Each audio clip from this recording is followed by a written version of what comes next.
Hello everyone. Just मैं सबको link share कर दूं, then we'll just start.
All right, good evening everyone.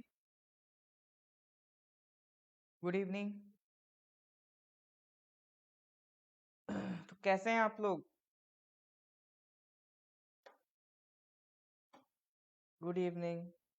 तो वही अपना पुराना करंट अफेयर्स जो हम करते आ रहे हैं उसी को आज कंटिन्यू करेंगे, ठीक है। पहले चेक कर लेते हैं कि पुराना कितना याद है, पुरानी बातें कितनी याद हैं। चलिए इस क्वेश्चन का आंसर दीजिए। CSIR was established in which year? CSIR किस ईयर में एस्टेब्लिश हुआ था? Good evening.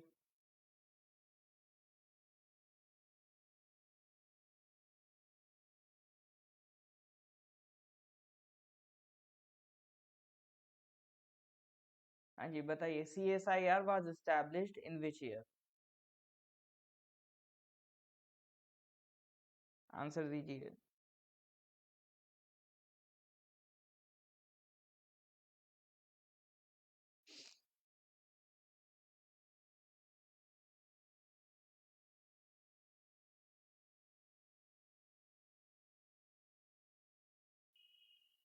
नाइनटीन 42। और लोग कहाँ चले गए भाई? बाकी लोग भी तो आंसर दीजिए। चार ऑप्शन है, कुछ ना कुछ तो आंसर पुट अप करिए, जो भी आपको लगता है। तुक्का ही लगा दीजिए, कुछ नहीं तो।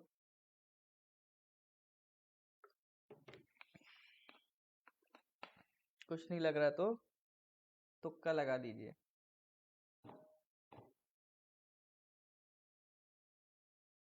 हाँ जी, करेक्ट आंसर देखते हैं। करेक्ट आंसर इज 26 सितंबर 1942। ठीक है, 26 सितंबर 1942। All right.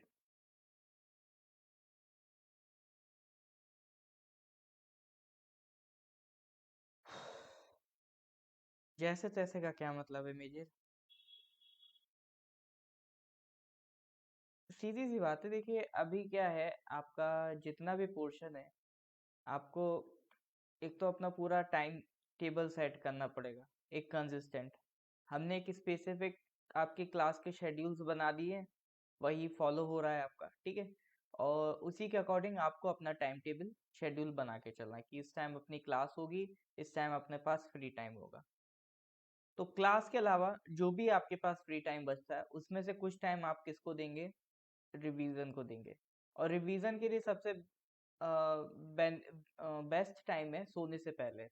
अगर आप जैसे रात को सोने जा रहे हैं तो सोने से पहले 1 या 2 घंटा 1 to 2 आवर्स डेली रिवीजन के लिए निकालें। जितना भी आपने दिन भर में पढ़ा है उसको एक बार आप रिवाइज करें, एक फाइनल टच दें, फिर उसके बाद सोएं। ठीक है, तो जो भी करंट अफेयर्स आप रेगुलर पढ़ लें, हम बहुत ज़्यादा तो नहीं पढ़ रहे हैं, सिर्फ हार्डली 15 क्वेश्चंस करते हैं हम डेली, इसीलिए डेली हम 25-30 क्वेश्चंस नहीं कर रहे हैं ताकि एक बर्डन ना क्रिएट हो आप पर। तो हार्डली 15 क्वेश्चंस हम कर रहे हैं, और इन क्वेश्चंस को आपको करना कुछ नहीं, बस रिवीजन में रखना है। एक बार रिवीजन में रखेंगे, अपने आप चीज़ें क्लियर होती चली जाएंगी। ठीक है, चलिए एक और क्वेश्चन का आंसर दीजिए। नहीं, ये तो बता ही देंगे आपको। ये बताइए, अभी रिसेंटली अटल पेंशन योजना की बात हो रही थी, तो आपको बताना अटल पेंशन योजना किस दिन लॉन्च हुई थी। अटल पेंशन योजना was launch in which day. बहुत बढ़िया थूंगा, उन्होंने तो वो वाला क्वेश्चन बिना पूछे ही बता दिया, बहुत बढ़िया। अब ये बताइए, अटल पेंशन योजना किस दिन लॉन्च हुई थी।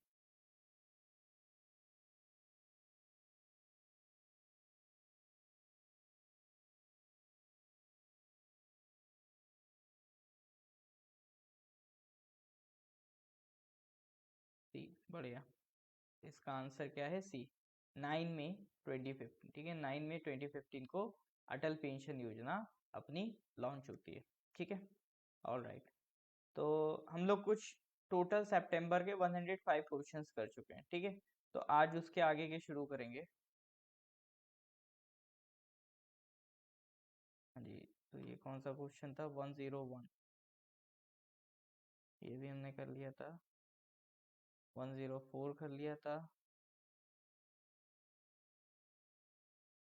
105, ये रहा question number 106। Time limit for intimation of Aadhaar number to the Income Tax Department for linking of PAN with Aadhaar has been extended from 30 September to 31st March 2022। तो आपको बताना आधार में डिजिट कितने होते हैं। बहुत ही आसान सवाल है।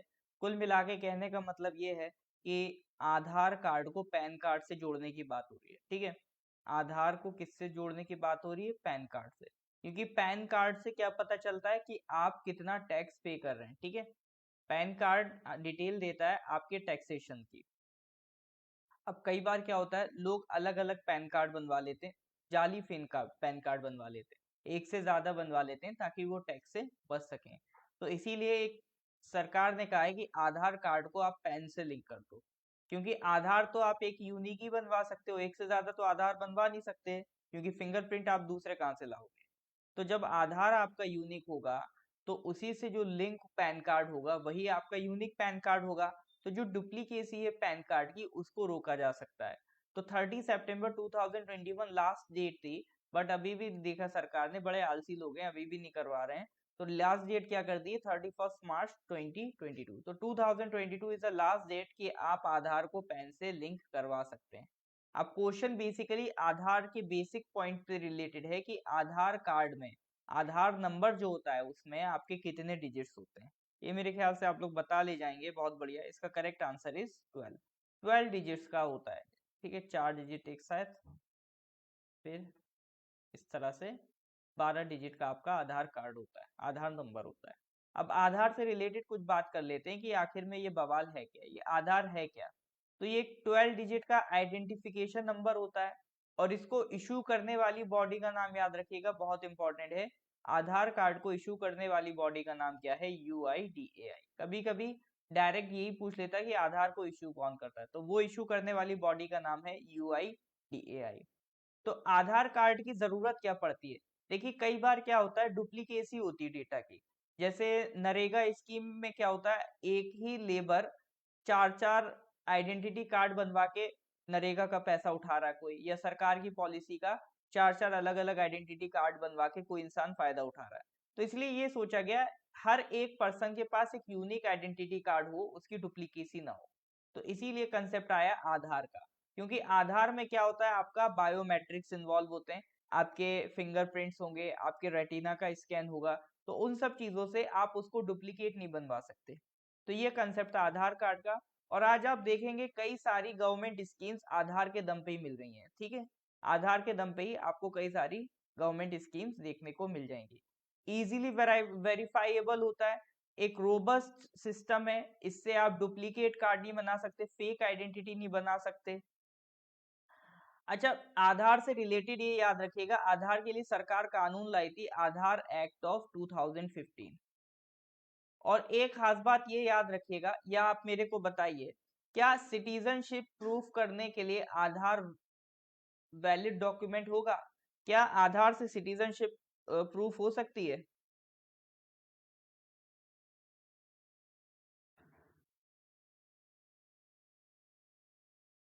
एक जो काफी न्यूज में था क्वेश्चन, कि क्या सिटीजनशिप प्रूफ कर सकता है आधार कार्ड? नहीं कर सकता, ठीक है। ये आधार एक्ट में साफ साफ लिखा है कि ये कार्ड किसी भी तरह से सिटीजनशिप को प्रूफ नहीं कर रहा है। जो भी इंडिया का रेजिडेंट होगा, जो भी हिंदुस्तान में रहता है, वो आपका आधार कार्ड बनवा सकता है, ठीक है। अगर नॉन सिटीजन हैं वो भी आधार कार्ड बनवा सकते हैं। अब इसमें खास बात यह है कि एक UIDAI के बारे में थोड़ा सा जान लेते हैं कि ये UIDAI क्या है। तो ऐसे भी क्वेश्चन बना के दे सकता है कि पूछ ले, अच्छा बताइए UIDAI कैसी बॉडी है, एग्जीक्यूटिव बॉडी है या स्टैट्यूटरी बॉडी है? तो देखिए, पहले तो ये एग्जीक्यूटिव बॉडी हुआ करती थी। 2009 में जब ये बनी थी तो अंडर द प्लानिंग कमीशन, ठीक है, प्लानिंग कमीशन से इसका ऑफिस अटैच था। बट अभी जब रिसेंटली आधार एक्ट 2016 आया, तो उसके बाद इसको एक सरकारी बॉडी बना दिया गया, इसको एक कानूनन बॉडी बना दिया गया, या कह सकते हैं इसको स्टैट्यूटरी बॉडी बना दिया गया, ठीक है। जब कोई भी चीज के लिए कोई कानून पास हो जाता है तो वो क्या हो जाती है, स्टैट्यूटरी। तो UIDAI अब क्या हो गया है, एक स्टैट्यूटरी बॉडी है। तो ये थोड़ा सा ध्यान रहेगा, रखिएगा, ठीक है, इसको ध्यान रखना जरूरी है। ऑल राइट, चलिए नेक्स्ट क्वेश्चन पे आते हैं। Question number 107, NITI Aayog partner with which edutech company to provide students in 112 aspirational districts of the country. देखिए, एस्पिरेशनल डिस्ट्रिक्ट्स की बात हम पहले भी कर चुके हैं, ठीक है, एस्पिरेशनल डिस्ट्रिक्ट्स की बात हम पहले भी कर चुके हैं। तो 112 कुछ एस्पिरेशनल डिस्ट्रिक्ट्स में एक एडुटेक कंपनी आ रही है। एडुटेक जैसे आपकी अनअकैडमी है, बायजूस है, नॉर्थ ईस्ट PSCs हैं, ये सब क्या है, ये एडुटेक कंपनी है, मतलब टेक्नोलॉजी यूज करके एजुकेशन सेक्टर में जो काम कर रही हो, ठीक है।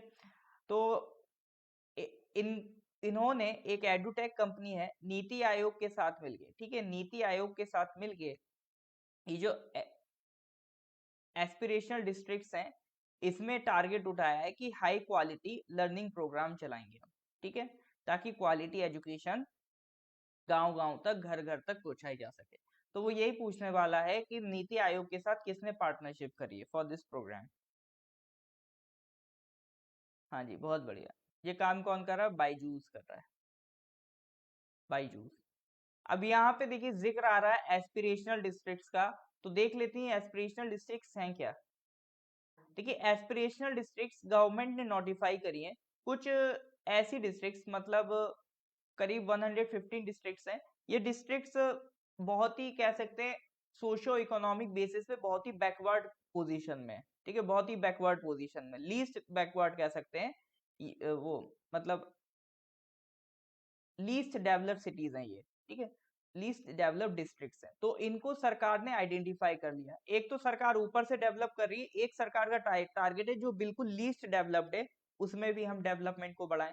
तो लीस्ट डेवलप्ड सरकार ने कुछ 115 डिस्ट्रिक्ट्स उठा लिए हैं, और उनको कह दिया ये एस्पिरेशनल डिस्ट्रिक्ट्स हैं। एस्पिरेशनल मतलब इनमें पोटेंशियल है आगे बढ़ने का, हम इनको आगे बढ़ाएंगे।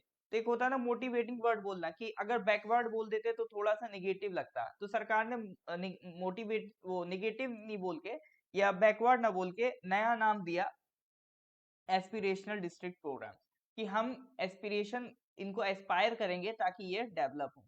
तो ऐसी कुछ 115 डिस्ट्रिक्ट्स आइडेंटिफाई हो चुकी हैं, और इनमें काम कौन करता है, नीति आयोग इन्वॉल्व होता है, डिफरेंट डिफरेंट मिनिस्ट्रीज इन्वॉल्व होती हैं, ठीक है।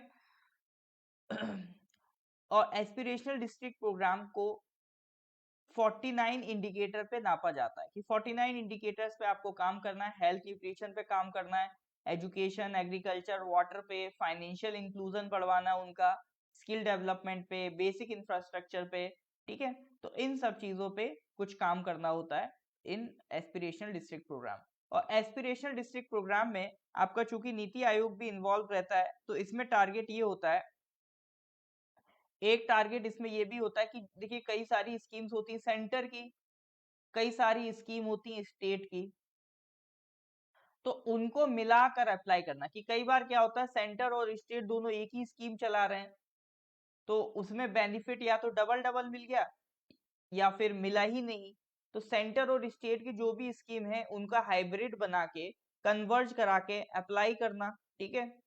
और सेंट्रल लेवल के, स्टेट लेवल के, डिस्ट्रिक्ट लेवल के सारी गवर्नमेंट्स को मिला के चलाना, और अलग अलग जो डिस्ट्रिक्ट्स हैं उनके बीच कंपटीशन कराना। जैसे 115 डिस्ट्रिक्ट्स हैं, तो डिस्ट्रिक्ट 1 हम किसी दिन कह देंगे ज्यादा काम कर गई, किसी दिन कह देंगे डिस्ट्रिक्ट 2 ज्यादा काम कर गई, तो उससे क्या होगा इनके बीच जो डिस्ट्रिक्ट्स हैं उनके बीच कंपटीशन भी डेवलप होगा। तो कन्वर्जेंस, कोलैबोरेशन, कंपटीशन, इन तीन चीजों को अप्लाई करके अपना एस्पिरेशनल डिस्ट्रिक्ट प्रोग्राम चलाया जाता है। Good evening Doraemon. हाँ जी, ठीक है। तो ये याद क्या रखना है इसमें, याद सिर्फ इतना रखना अभी अराउंड कितनी एस्पिरेशनल डिस्ट्रिक्ट है हमारे पास, 115। इसे थ्योरेटिकल सवाल नहीं बनेगा, ऑब्जेक्टिव क्वेश्चन नहीं बनेगा, बनेगा तो सब्जेक्टिव क्वेश्चन इससे बनेगा।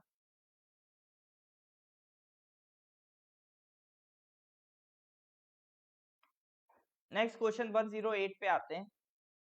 Prime minister participated virtually in the 21st meeting of the council of head of state of Shanghai cooperation organization, SCO. SCO की समिट में प्रधानमंत्री ने वर्चुअली पार्टिसिपेट करा। ये मीटिंग चेयर किसने की थी, हिज एक्सीलेंसी एमोमाली रहमान, जो तजाकिस्तान के प्रेसिडेंट हैं, दुशानबे में, ठीक है। तो इंडिया को रिप्रेजेंट कौन कर रहा था इस मीटिंग में, ठीक है। क्वेश्चन क्या है, इंडिया को रिप्रेजेंट कौन कर रहा था इस मीटिंग में। हेलो यांगफो।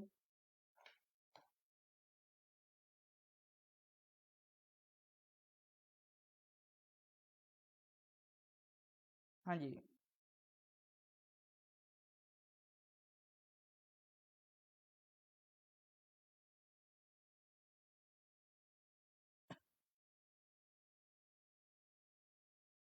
तो इंडिया को रिप्रेजेंट कर रहे थे अपने foreign affairs minister doctor S Jaishankar, ठीक है।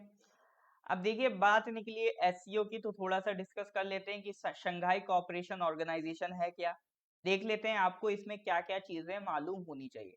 सबसे पहले तो इस ऑर्गेनाइजेशन के मेंबर्स कौन कौन हैं, who are the members of this organization. देखिए ऑर्गेनाइजेशन के मेंबर्स अगर देखें, एक तो रशिया है, कजाकिस्तान है, उज्बेकिस्तान, किर्गिस्तान, तजाकिस्तान, और ये पाकिस्तान, इंडिया, चाइना। ये 8 मेंबर्स तो ये हो गए, प्लस इस समिट में एक मेंबर और ऐड हो गया, कौन सा, ईरान, ठीक है। ईरान ये रहा आपका, ठीक है। इसमें हमने क्या करा, ईरान को भी अब ऐड कर लिया। Iran is now also the member of SCO, ठीक है।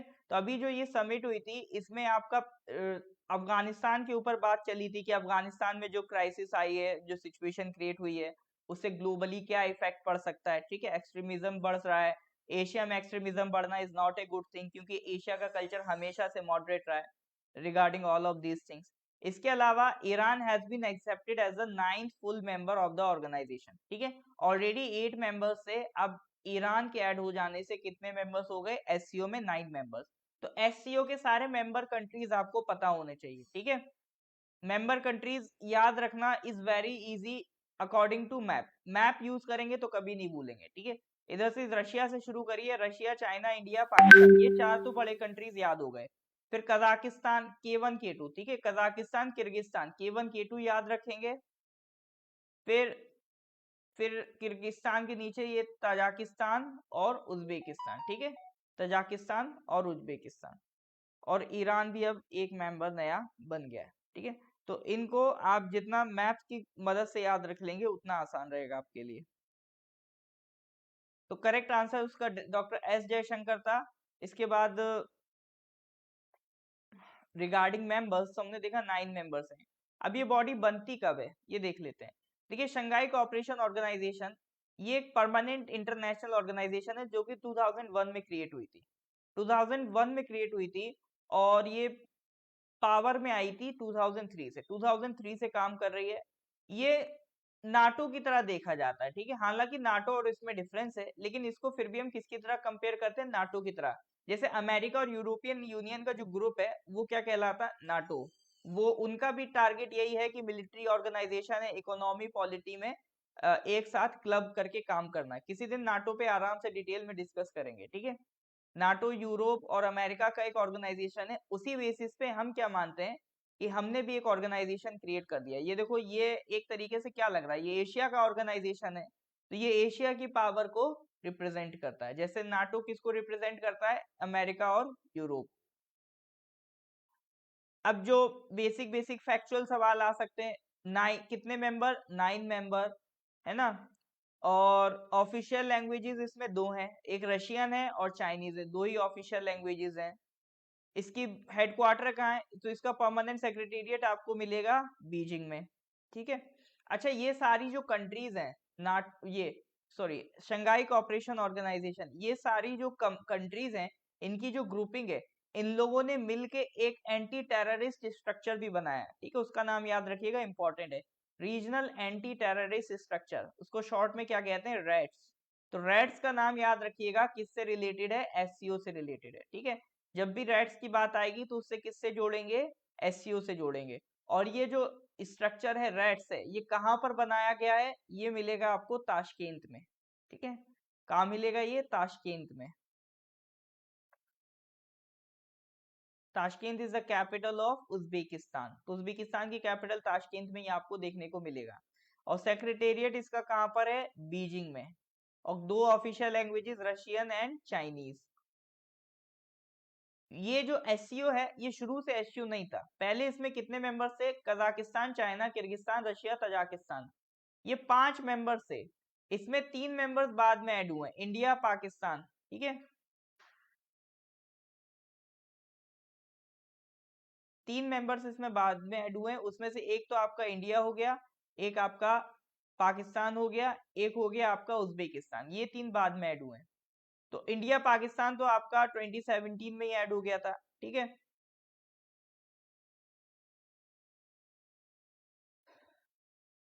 फिर पहले तो इसमें आपका उज्बेकिस्तान को मिलाया गया था 2001 में ही। तो जब ये पहले इसको कहते थे शंघाई 5, ठीक है, ये ध्यान रखना, इसको पहले क्या कहते थे, शंघाई 5। तो शंघाई 5 से बदल के इसका नाम पड़ गया था एससीओ। 9 मेंबर्स हैं टोटल। इंडिया पाकिस्तान एक साथ ऐड हुए थे 2017 में। क्लियर है कि नहीं है। तो एससीओ कब बना आपका, 2001 में। इंडिया पाकिस्तान इसके मेंबर बने 2017 में। लेटेस्ट और 9th मेंबर कौन है, लेटेस्ट और 9th मेंबर है आपका ईरान। ये थोड़ा सा ध्यान रखिएगा रिगार्डिंग एससीओ। देखिए, हमेशा इस तरह की इंटरनेशनल ऑर्गेनाइजेशंस न्यूज में आती रहेंगी।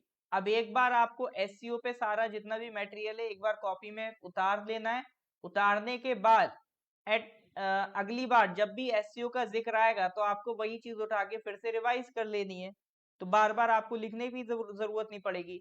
एससीओ है, ब्रिक्स है, ये बार बार रिपीट होते रहेंगे। तो अब इसका मतलब ये नहीं बार बार नोट्स बनाए, एक बार नोट्स बना लीजिए, जब भी रिपीट हो उसको रिवाइज कर लीजिए, ठीक है। नोट्स चाहें तो आप सॉफ्ट कॉपी में मतलब पीडीएफ वगैरह भी अपने पास रख सकते हैं, वन नोट में बना सकते हैं, जैसा आपको ठीक लगे। चलिए नेक्स्ट क्वेश्चन पे आते हैं, क्वेश्चन नंबर 109। आंसर करिए 109।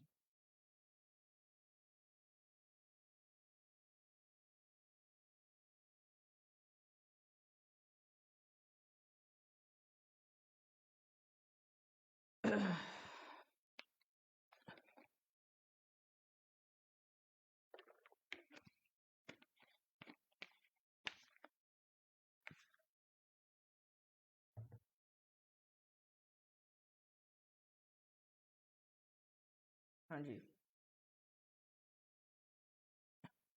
बताइए। What is the name of CISF official who became the fastest Indian, who became the fastest Indian to summit two peaks located in Africa and Russia। देखिए, Africa और Russia में दो mountain peaks हैं। Africa में है mount Kilimanjaro और Russia में है माउंट एल्ब्रुस। तो उसको चढ़ने वाले फास्टेस्ट इंडियन कौन है, नाम पूछ रहा है। दो माउंटेन है, एक माउंटेन किलिमंजारो अफ्रीका में और एक है अल्ब्रूस। अल्ब्रूस रशिया में। तो इन दोनों माउंटेन की पीक्स पे चढ़ने वाले फास्टेस्ट इंडियन कौन बन गए हैं, ये क्वेश्चन है। ऑलराइट, और लोग आंसर दीजिए।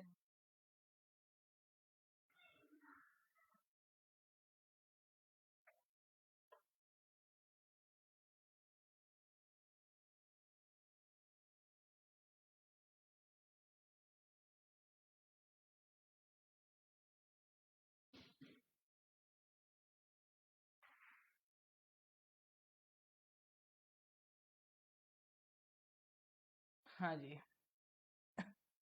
Very good, correct answer is Geeta Samota. ठीक है, करेक्ट आंसर क्या है? गीता समोटा। प्रियंका मोहिते नहीं जी, प्रियंका मोहिते नहीं है, Geeta Samota is the correct answer. CISF officer हैं ये।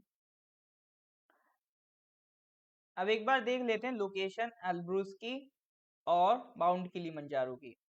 तो ये जो आप पोर्शन देख रहे हैं रशिया का है, ठीक है, ये रशिया आपका यहाँ तक फैला हुआ है, ठीक है। ये ये जो है ये पूरा आपका क्या है, रशिया वाला पोर्शन है। तो माउंट एल्ब्रूस मिल जाएगा आपको रशिया में। इसके बाद एक तंजानिया में मिल जाएगा आपको माउंटेन किलिमंजारो, ठीक है। किलिमंजारो ये हाईएस्ट पीक है अफ्रीका की, ठीक है। अफ्रीका की हाईएस्ट पीक क्या है? Mount Kilimanjaro. ये कहाँ मिलेगा? तंजानिया में। किसका पार्ट है? अफ्रीका का, अफ्रीका कॉन्टिनेंट का पार्ट है। अच्छा मेरे को यहाँ बताइए, एक यहाँ पर लिखी वाटर बॉडी ए, ठीक है, ये लिखी है वाटर बॉडी बी। तो ए जो वाटर बॉडी है उसका नाम क्या है? जो वाटर बॉडी ए लिखी है उसका नाम क्या है?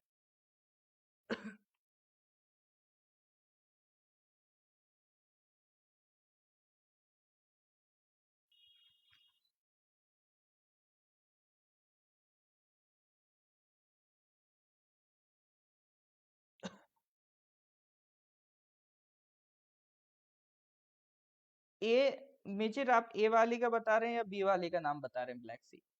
ए से क्या है? ए का नाम बताइए, ए का। ए ब्लैक सी तो नहीं है।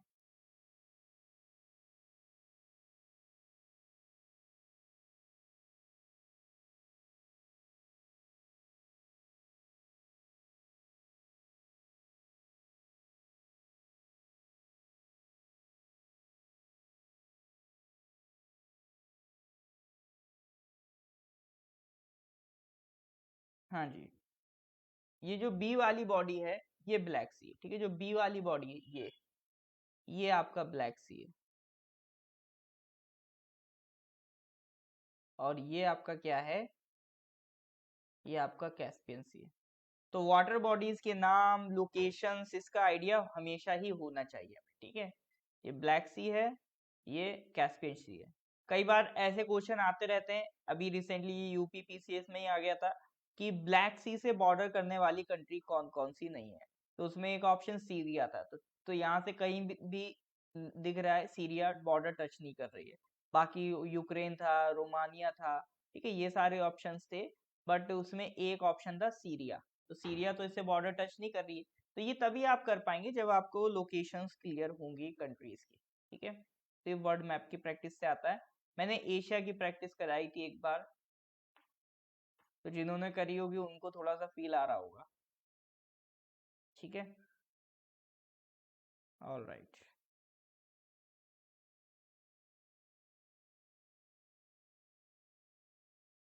Next question number 110।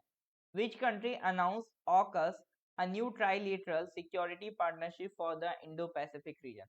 लो जी, ऑलरेडी क्या हमारे पास कम इंटरनेशनल ऑर्गेनाइजेशन थी, एक नई क्रिएट हो गई। अभी हम पढ़ रहे थे क्वाड पढ़ रहे थे, ठीक है।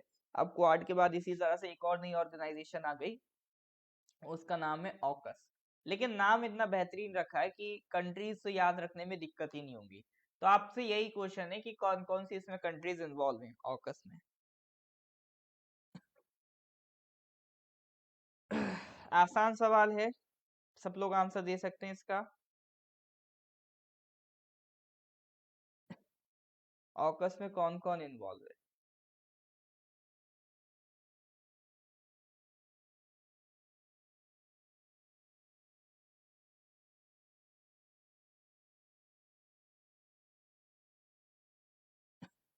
हाँ जी, correct answer is A. US involve है, यूके इन्वॉल्व है, एंड आपका ऑस्ट्रेलिया इन्वॉल्व है। ठीक है, 3 कंट्रीज हैं, ए से ऑस्ट्रेलिया, यूके और यूएस। ठीक है, तो 3 कंट्रीज का ये ग्रुपिंग है। तो थोड़ा सा डिस्कस कर लेते हैं ऑकस के बारे में। तो रिसेंटली यूएसए ने एक नया ग्रुप बनाया इन इंडो पैसिफिक रीजन। ठीक है, ये जो हमारा इंडिया और यूएसए के बीच में जो पोर्शन लगता है, इसको हम क्या कहते हैं? Indo Pacific region.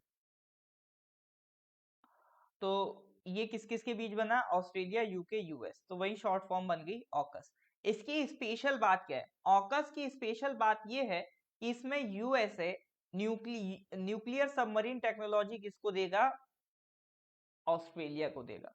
देखिए, ये आम बात नहीं है कि यूएसए न्यूक्लियर टेक्नोलॉजी दे रहा है। न्यूक्लियर सबमरीन टेक्नोलॉजी आज तक यूएसए ने सिर्फ एक ही कंट्री को दी है, वो भी बहुत पहले। ठीक है, अभी तक यूएसए का रिकॉर्ड रहा है न्यूक्लियर सबमरीन टेक्नोलॉजी उन्होंने सिर्फ और सिर्फ किसको दी है? यूके को, ब्रिटेन को दे के आए हैं। उसके बाद अब दोबारा ऐसा हो रहा है कि यूएसए किसी दूसरी कंट्री को अपनी न्यूक्लियर सबमरीन टेक्नोलॉजी दे रहा है, ऑस्ट्रेलिया को। और ऑस्ट्रेलिया को सपोर्ट करने का बेसिक मतलब यही है कि इंडो पैसिफिक में यूएस भी स्ट्रांग रहे, ऑस्ट्रेलिया भी स्ट्रांग रहे, और कुल मिला के ये लोग चाइना को कंट्रोल में रखें, चाइना आगे ना बढ़ पाए, ये मेन रीजन है। तो फाइनली अभी तक ऑस्ट्रेलिया के पास न्यूक्लियर पावर्ड सबमरीन नहीं थी, बट हमारे पास थी, इंडिया के पास थी, यूएस के पास थी, यूके के पास थी, फ्रांस के पास थी, रशिया, चाइना, इतनी कंट्रीज के पास थी। तो इस एलीट ग्रुप को ज्वाइन करने वाला, ये 6 कंट्रीज के एलीट ग्रुप को ज्वाइन करने वाला अगला कंट्री बन जाएगा वो ऑस्ट्रेलिया, क्योंकि ऑस्ट्रेलिया के पास भी न्यूक्लियर पावर सबमरीन्स आ जाएंगी। अभी तक सिविलियन यूज के लिए जो न्यूक्लियर पावर इंडस्ट्री बनती है, जैसे हमारे पास है हमारे पास न्यूक्लियर पावर प्लांट्स हैं जो सिविलियन यूज के लिए न्यूक्लियर टेक्नोलॉजी बनाते हैं। ठीक है, न्यूक्लियर पावर क्रिएट करते हैं, किसके लिए? सिविलियन यूज के लिए, इलेक्ट्रिसिटी के लिए। तो इस तरह की चीज भी अभी तक ऑस्ट्रेलिया में नहीं थी। अब उनके पास आ रहा है, तो डायरेक्ट आ रहा है पूरा न्यूक्लियर सबमरीन टेक्नोलॉजी। वही कहते हैं, ऊपर वाला जब भी देता है, देता छप्पर फाड़ के। तो अब ये यूएसए यू ऑस्ट्रेलिया के अच्छे दिन आ गए हैं। बैठे बैठाए उनको क्या मिल गई? न्यूक्लियर सबमरीन टेक्नोलॉजी मिल गई। हमें इतने अफोर्ड करने पड़े थे। ठीक है, चलिए जी। अच्छा, एक अलायंस का नाम मैं बताना चाहता हूँ, हो सकता है कई बार आप किसी न्यूज वगैरह में सुने, या कोई आपको चिढ़ाए नया टर्म बता के। 5 आइज अलायंस मतलब 5 कंट्रियों का एक ग्रुप है। 5 आइज कहने का मतलब पांच, हर कंट्री की एक एक आंख। ठीक है, मैं आंख थोड़ी सी खराब बना रहा हूँ। ठीक है, एक एक आंख किसी एक काम में लगी हुई है। ठीक है, 5 आइज ग्रुप क्या है? 5 कंट्रीज का एक ग्रुप है, और ये टारगेट इनका रहता है इंटेलिजेंस शेयरिंग का। मतलब आपस में एक दूसरे से जो मतलब इंटेल होता है, जो भी कॉन्फिडेंशियल इंफॉर्मेशन होती है, जो भी इनकी इंटेलिजेंस एजेंसीज होती हैं, जो भी इंफॉर्मेशन गैदर करती हैं। तो जैसे यूएसए की कौन है? सीआईए। यूके की कौन है? MI6। तो ये इस तरह की जो इनकी इंटेलिजेंस एजेंसीज हैं, ये आपस में कोलैबोरेट कर पाए, आपस में अपनी क्या कहते हैं, अपनी जानकारी को, अपनी लीड्स को ये शेयर कर पाए। तो इसके लिए ग्रुप बनाया गया था 5 आइज अलायंस। ये इंग्लिश स्पीकिंग ग्रुप है, मतलब इसमें जो पांचों कंट्री है वो कैसी हैं? जो अंग्रेजी बोलती हैं। US, UK, Canada, Australia and New Zealand. ठीक है, किस किस का ग्रुप है? US, UK, Canada, Australia and New Zealand का। वो कोल्ड वार के दौरान इसको बनाया गया था। अभी भी ये काफी बढ़िया काम कर रहा है, कभी कभी न्यूज में आ जाता है। ठीक है, 5 आइज अलायंस कभी कभी न्यूज में आ जाता है, तो अगली बार कंफ्यूज मत होना, क्योंकि आपके पास ये अब नोट्स में रहेगा। ठीक है, चलिए नेक्स्ट क्वेश्चन पे आते हैं। Question number 111, which IIT launch project Udaan that enables translation of textbooks and other study material related to engineering and other stream? बताइए।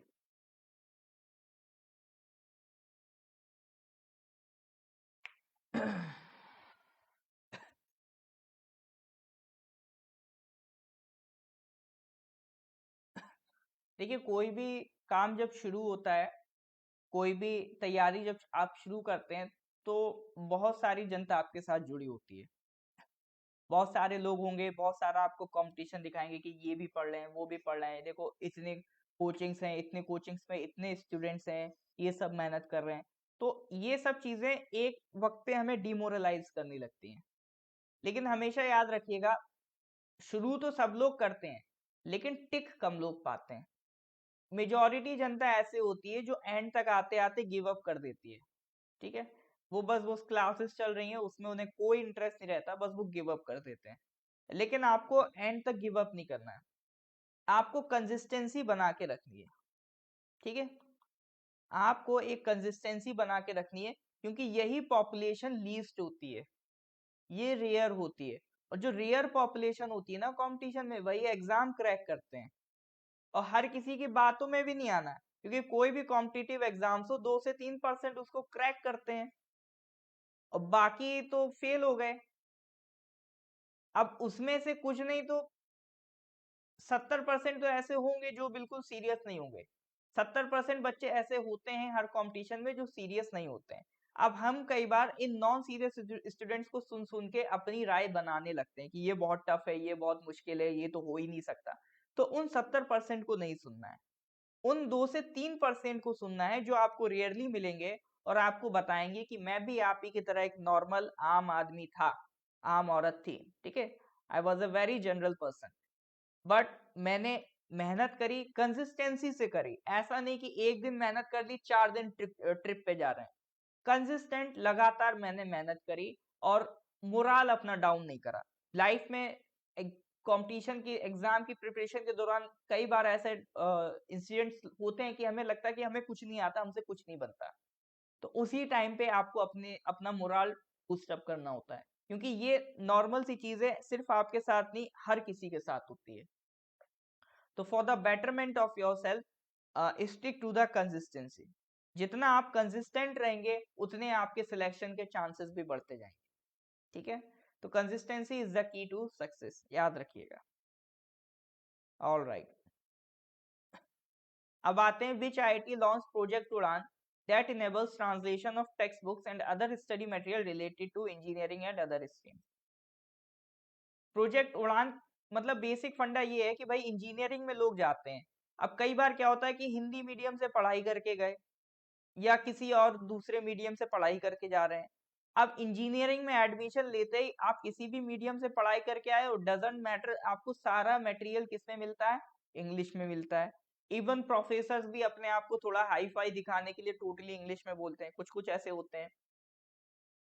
और कर क्या रहे होते हैं, बस वही किताबी नॉलेज छाप दी, बस इंग्लिश में छाप दी तो लगा बहुत बड़ा प्रोफेसर है, जबकि पढ़ाया कुछ नहीं। ठीक है, तो कई प्रोफेसर्स होते हैं सिर्फ टोटली इंग्लिश बोलते हैं, अपने आप का वो थोड़ा सा झापा दिखाने के लिए।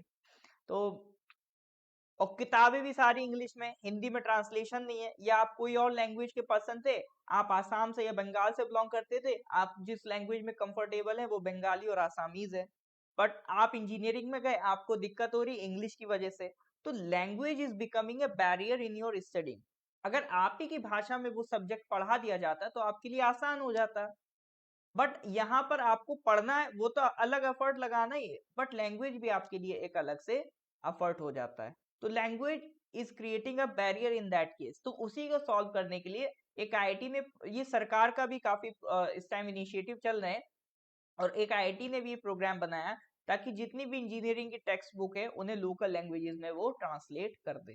ठीक है, तो आईआईटी का नाम क्या है, कई लोगों ने सही आंसर दिया है, तो correct answer is B, IIT Bombay. ये किसका काम है, ये आईआईटी बॉम्बे का काम है, मतलब वो कर रहे हैं। चलिए जी, नेक्स्ट क्वेश्चन पे आते हैं, क्वेश्चन नंबर 112, 112।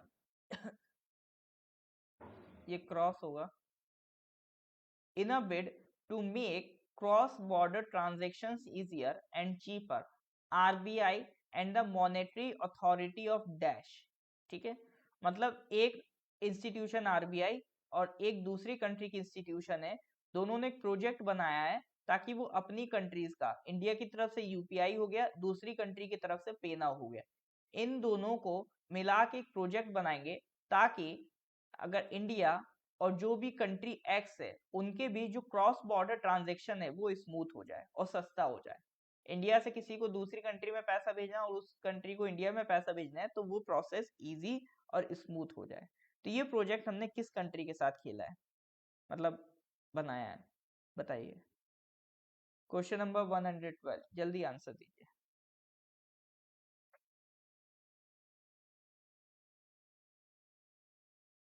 Saudi Arabia? नहीं जी, सऊदी अरेबिया के साथ नहीं है ये। वहां पे नाउ कहाँ है सऊदी अरेबिया में? Monetary authority of dash. हाँ जी, बहुत बढ़िया। Correct answer is Singapore. ये प्रोजेक्ट हम किसके साथ बना रहे हैं? ये प्रोजेक्ट हम बना रहे हैं सिंगापुर के साथ। तो टारगेट हमारा यही है कि हमारा आरबीआई और सिंगापुर का मॉनेटरी अथॉरिटी ऑफ सिंगापुर, तो ये दोनों मिला देंगे, यूपीआई को मिला देंगे और पे नाउ को मिला देंगे। और जुलाई 2022 तक इसको करने का टारगेट है, ताकि इंडिया और सिंगापुर के बीच में अगर कोई ट्रांजेक्शन हो रहा है तो उसको ईजियर बनाया जा सके। ठीक है। अच्छा, इसमें ये बताइएगा, जो यूपीआई सिस्टम है, पेमेंट सिस्टम है, ये किसने बनाया है, किस ऑर्गेनाइजेशन ने बनाया यूपीआई?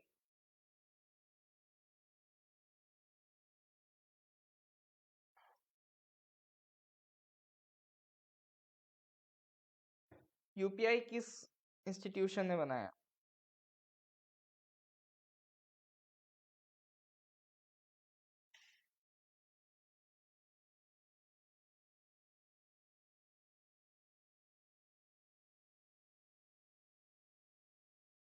एमेज।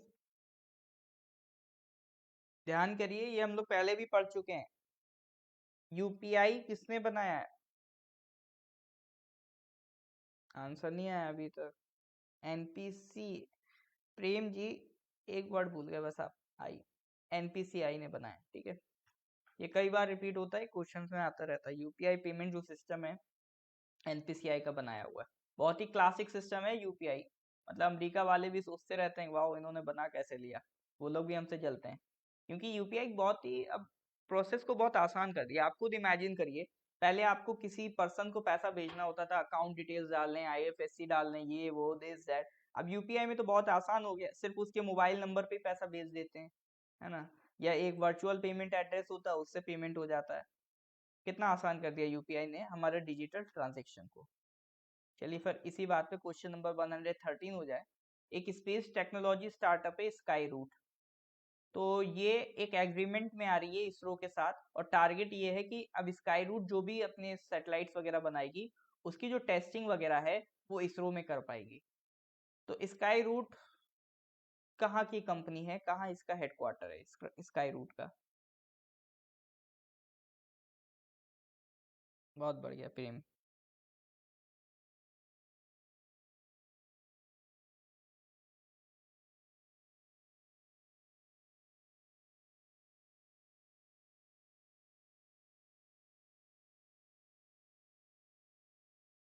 स्काई रूट कहाँ की कंपनी है?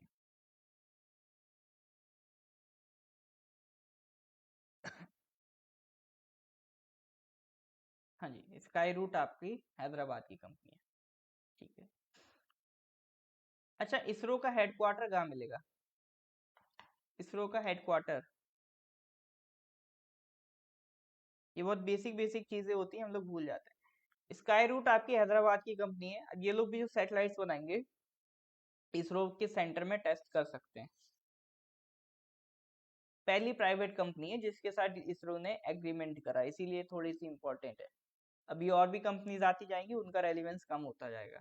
अब आपको ये बताना है, इसरो का हेडक्वार्टर सही है जी, बेंगलुरु। इसरो का हेडक्वार्टर बेंगलुरु। ऑलराइट। चलिए नेक्स्ट क्वेश्चन पे आते हैं। Question number 114।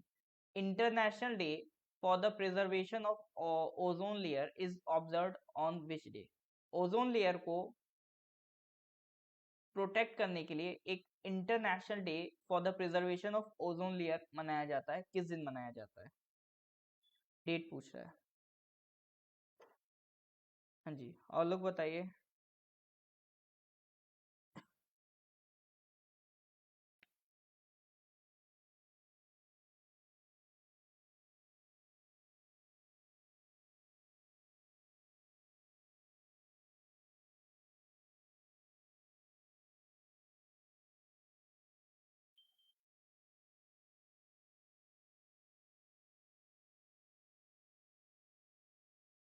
16 सितंबर, हाँ जी, करेक्ट आंसर है 16 सितंबर।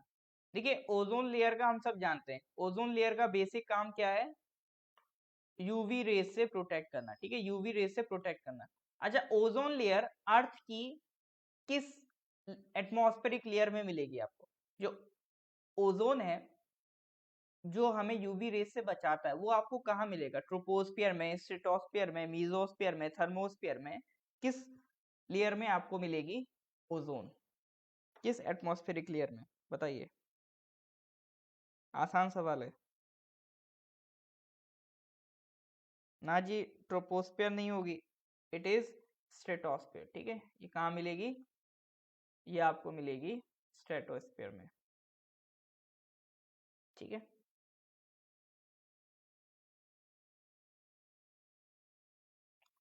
चलिए जी, थोड़ा सा पढ़ लेते हैं कि 16 सितंबर ही क्यों मनाते हैं।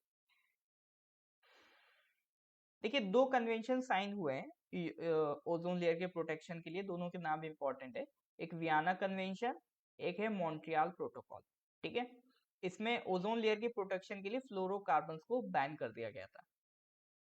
तो ये जो कन्वेंशंस हैं, ये हिस्ट्री की पहली ट्रीटीज बनी थी जिन्होंने अचीव किया था यूनिवर्सल रेटिफिकेशन। यूनिवर्सल रेटिफिकेशन बोले तो रेटिफाई करना क्या होता है, जैसे मान लीजिए कल इंडिया कोई एक एग्रीमेंट साइन करके आए इंटरनेशनल ऑर्गेनाइजेशन में, मान लीजिए कल हमने यूनाइटेड नेशंस के साथ कोई एग्रीमेंट साइन किया, लेकिन जब तक हम उसको रेटिफाई नहीं कर लेते अपनी पार्लियामेंट में, ठीक है, हम जब तक अपनी पार्लियामेंट में, ओहो क्या हो गया,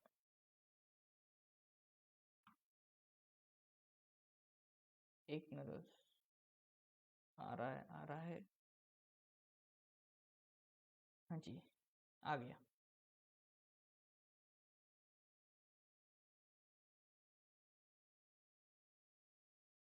कहाँ पर थे?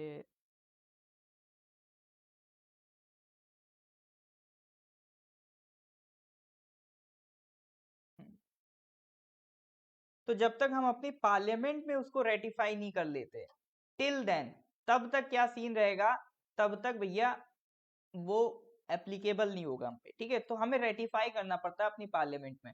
तो यूनिवर्सल रेटिफिकेशन का मतलब है जितनी भी कंट्रीज थी, जितनी भी कंट्रीज इन्वॉल्व थी, उन सब ने अपनी अपनी पार्लियामेंट में इसको मंजूरी दिलवा दी, उन सब ने इसको रेटिफाई करवा लिया।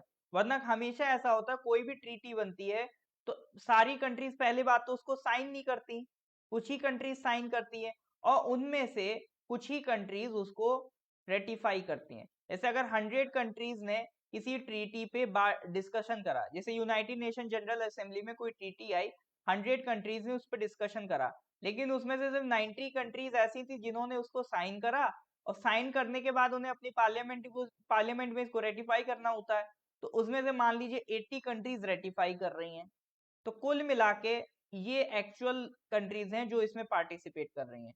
अब यूनिवर्सल रेटिफिकेशन का मतलब है कि 100 ने ज्वाइन करा तो 100 के 100 ने उसे रेटिफाई करा, ठीक है।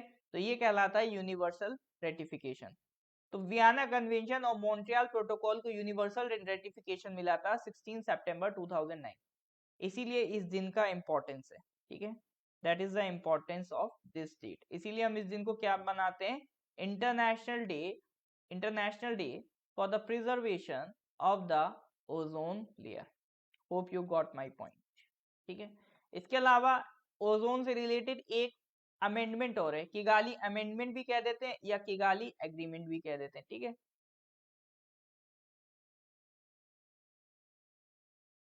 किगाली अमेंडमेंट में क्या ऐड कर दिया गया था कि हमें अपने एनवायरनमेंट से हाइड्रोफ्लोरोकार्बन्स को निकाल देना है, ठीक है। 2016 में किगाली इज अ प्लेस, एक कंट्री है रुआंडा, रुआंडा में किगाली आपको इज अ प्लेस, तो वहां पर ये डिसाइड हुआ था कि हम हाइड्रोफ्लोरोकार्बन्स को फेज आउट करना है हमें, ठीक है। तो उसी को कहते हैं किगाली अमेंडमेंट। तो किगाली अमेंडमेंट हो या वियना कन्वेंशन हो, वियना कन्वेंशन तो इतना नहीं पूछेगा, मेन दो चीजें याद रखिएगा, किगाली और मॉन्ट्रियल, ये दोनों अमेंडमेंट किससे रिलेटेड है, एग्रीमेंट्स ओजोन लेयर से रिलेटेड है, ठीक है। इस पे सवाल बहुत बनते हैं। गॉट इट और नॉट गॉट इट? हाँ या ना बताइए, फिर आगे बढ़े। हाँ जी।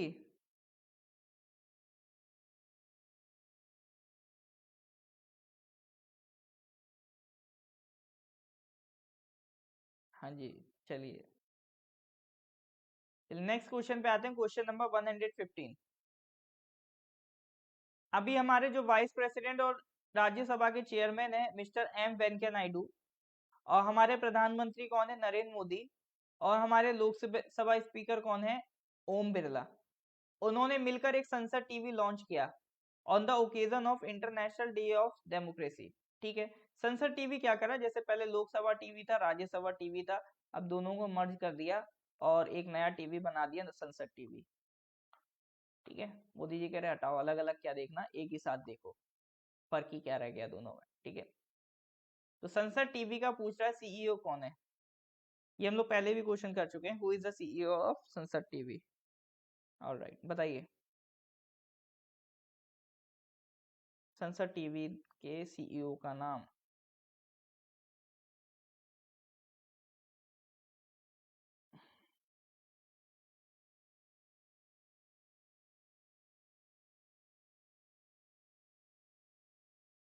बहुत सही, रवि कपूर। नहीं, इतना भी लंबा नाम नहीं है, रवि कपूर। ठीक है। मेजर इमेजिन करिए, आप इंटरव्यू दे रहे हैं, ठीक है, आप इंटरव्यू दे रहे हैं और आप यही बोल रहे हैं रवि कपूर। ठीक है, तो क्या क्या उससे इम्पैक्ट जाएगा? एग्जामिनर तो मतलब एक ही पल में आइडेंटिफाई कर देगा, इसी पर्सन को जॉब देनी है मुझे, है ना। चलिए जी। ऑलराइट, नेक्स्ट क्वेश्चन पे आते हैं। नेक्स्ट क्वेश्चन पे आते हैं। Cabinet has allowed dash FDI in telecom sector under the automatic route. अब ऑटोमेटिक रूट में हमारे पास कितनी परसेंट एफडीआई आ सकती है? एफडीआई क्या होता है? एफडीआई बोले तो, एफडीआई की सबसे पहले तो फुल फॉर्म बताइए आप तो। एफडीआई की फुल फॉर्म बताएंगे सबसे पहले तो।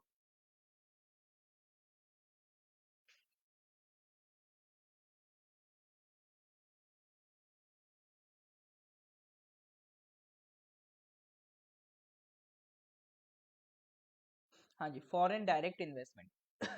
जैसे मान लीजिए इंडिया की कोई कंपनी है, कंपनी का नाम है एबीसी। अब इस कंपनी में हमें पता है हम शेयर खरीद सकते हैं हर कंपनी के, जैसे शेयर मार्केट में आके वो अपने कुछ परसेंट कंपनी बेच देती है या रिक्वायरमेंट के हिसाब से। मान लीजिए इस कंपनी में अगर आप इंडियन हैं तो कितना भी पैसा लगा सकते हैं। अगर आप मान लीजिए फॉरेनर हैं, तो पहले क्या थी, एक लिमिट थी। जैसे कई कंपनीज में अलग अलग लोगों के अलग अलग से शेयर होते हैं, मान लीजिए किसी का 10% शेयर है, किसी का 20% शेयर है, तो उस कंपनी में किसी का 40% शेयर है। ठीक है। अब लेकिन कंपनी चलेगी किसके इशारे पे, तो कंपनी चलेगी उसके इशारे पर जिसके पास मोर देन 50% शेयर हो, मतलब 51% शेयर मिनिमम होने चाहिए अगर आपको कंपनी का डायरेक्टर बनना है। ठीक है। कंपनी किसके इशारों पे चलेगी, जिसके पास 51% या उससे ज्यादा के शेयर होते हैं, मतलब आधे से ज्यादा शेयर होने चाहिए अगर आपको कंपनी चलानी है।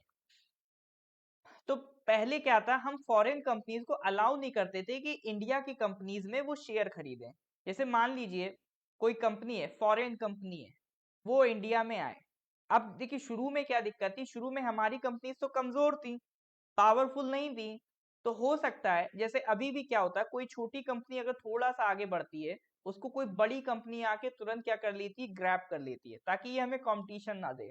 तो कल ऐसा हो सकता था कि फॉरेन कंट्री जो कंट्रीज हैं उनमें कंपनीज बहुत बड़ी बड़ी हो गई हैं, बहुत मतलब बड़ी कंपनीज हैं, उनको टक्कर देना मुश्किल है। लेकिन इंडिया में एक नई कंपनी लॉन्च हुई, एबीसी, एक छोटी सी कंपनी है जो एक आगे चल के पोटेंशियल कॉम्पिटिटर बन सकती है इस फॉरेन कंपनी का। तो फॉरेन कंपनी क्या सोचेगी, हम इसमें कुछ शेयर खरीद लेते हैं।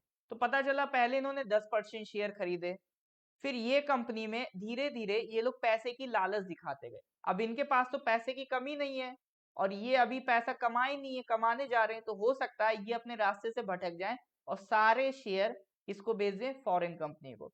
फॉरेन कंपनी कहेगी कि देखो भाई, हमें दे दो 60% शेयर, 40% तुम रखो, हमें एक्सपर्टीज है बिजनेस चलाने की, तो हम तुम्हें 40% तुम्हारा हिस्सा देता रहेंगे, बाकी डिसीजन मेकिंग पावर हम अपने पास रखेंगे। ये सोचा गया। अब डिसीजन मेकिंग पावर अगर फॉरेन कंपनी के पास चली गई, अब आप मान लो इसी तरह से हर कंपनी में होने लगे, इंडिया में कोई कंपनी आती है, फॉरेन कंपनी उसको खरीद लेती है, उस पे अपनी एफडीआई लगा के मैक्सिमम से मैक्सिमम उसमें इन्वेस्टमेंट करके उसको रूल करने लगती है। तो क्या ये ऐसा नहीं हो रहा जैसा अंग्रेजों के टाइम पे होता था? मतलब हमारी जितनी भी कंट्रीज हैं वो किसके अंडर में चली गई? फॉरेन कंट्रीज के अंडर में। मतलब पता चला यूके की सारी कंपनीज हमारी कंपनीज को खरीदती जा रही हैं। तो उससे हो क्या रहा है, हमारी जितनी भी कंपनीज हैं वो यूके के हिसाब से चलेंगी।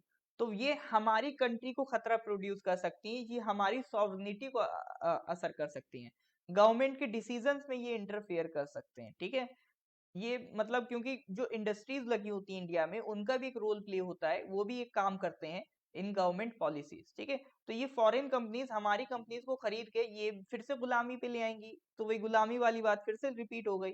तो इसीलिए सरकार ने पहले फिक्स कर दिया था कि आप मिनिमम इतना परसेंट इन्वेस्टमेंट कर सकते हो, इससे ज्यादा नहीं। मतलब ऐसा लगा देती थी सरकार कि 10% से ज्यादा एफडीआई नहीं ले सकते। तो ये जो शेयर लगा रहे हैं ना ये लोग, जो 10% 20%, इसी को हम क्या कहते हैं, एफडीआई कहते हैं। तो पहले ऐसा कह देते थे कि भाई कोई भी बाहर की कंपनी 25% से ज्यादा शेयर नहीं खरीद सकती इंडिया की कंपनी के। फिर धीरे धीरे इस लिमिट को बढ़ाया गया, क्योंकि जब हमारी कंपनीज अब मजबूत हो गई हैं, पावरफुल हो गई हैं, वो किसी के बहकावे में आने वाली नहीं है। तो इसीलिए हमने क्या करा, जो एफडीआई की लिमिट थी अब बढ़ा दी। क्योंकि अगर एफडीआई आएगा, बाहर की कंट्रीज से पैसा आएगा, तभी तो हमारी देश की तरक्की और ग्रो होगी। और जो हमें पहला डर था कि ये कंपनीज हमारी सारी बिक जाएंगी, तो वो डर भी अब नहीं रहा, क्योंकि हमारी कंपनीज भी इतनी वीक नहीं है, मजबूत हो चुकी। अब एयरटेल है, एयरटेल को कौन खरीदेगा? एयरटेल तो खुद कहीं और जाके और लोगों को खरीद ले। ठीक है, तो एयरटेल जैसी कंपनी में अब एफडीआई अलाउ कर दिया है, 50% से ज्यादा की परमिशन दे दी है। तो अभी रिसेंटली जो अलाउ किया गया है, तो वो कितना कर दिया गया है, 100%। मतलब इंडिया की कोई भी कंपनी को, टेलीकॉम की अगर कंपनी, ठीक है, कौन सा सेक्टर है, टेलीकॉम सेक्टर, टेलीकॉम सेक्टर की इंडिया की कोई भी कंपनी है, तो उसमें पूरे के पूरे शेयर खरीद सकती है कोई बाहर की कंपनी। ठीक है, तो ये थोड़ा सा मुझे एफडीआई के बारे में बताना था, आई होप क्लियर होगा। फॉरडी इन्वेस्टमेंट, तो एफडीआई वाली कहानी क्लियर है कि नहीं है? रीजन क्यों है, सरकार क्यों इसको एफडीआई में डरती थी पहले, एफडीआई लिमिट बढ़ाने से? क्लियर है कि नहीं है, हाँ या ना?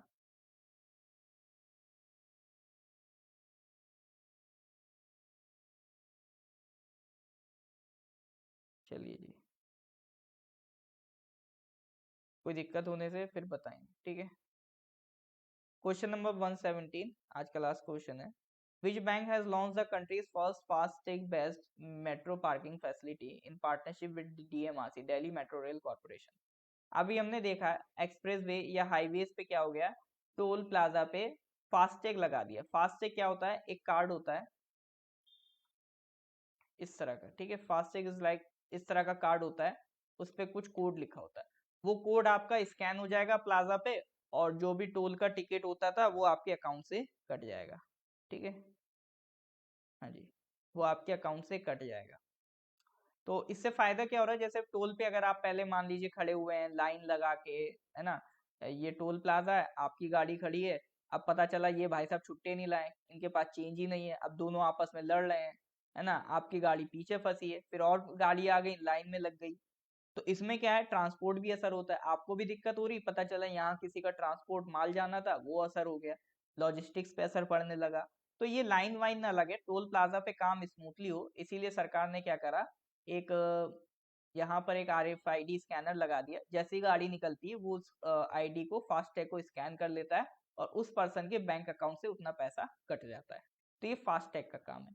तो इसी तरह की व्यवस्था अब डीएमआरसी अपनी मेट्रो पार्किंग में भी कर रही है। डीएमआरसी मतलब जो मेट्रो रेल कॉर्पोरेशन है दिल्ली का, तो जहां भी मेट्रो स्टेशन बनाते हैं आसपास में एक पार्किंग भी बना देते हैं मेट्रो के आसपास।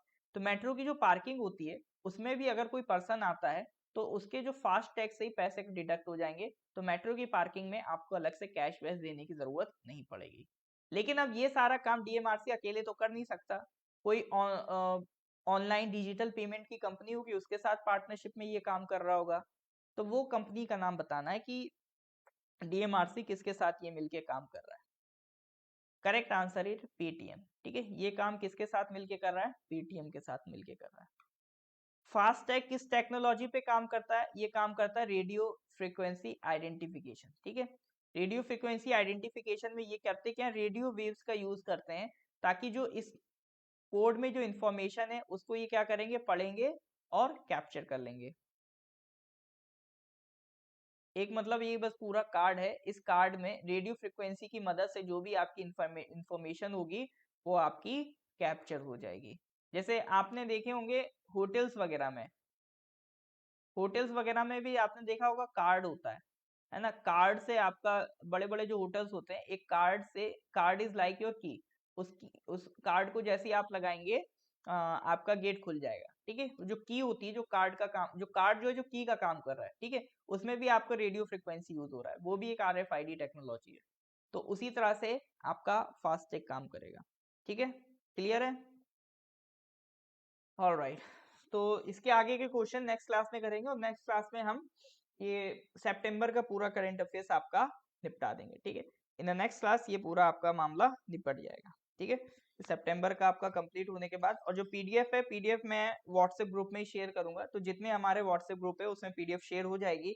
अगर कोई ऐसा पर्सन है जो हमारे किसी व्हाट्सएप ग्रुप में ऐड नहीं है, तो ये व्हाट्सएप नंबर है आपके पास, इस पर आप व्हाट्सएप कर देंगे, आपको हम अपने ग्रुप में ऐड कर लेंगे। ठीक है, फ्री ऑफ कॉस्ट है ग्रुप।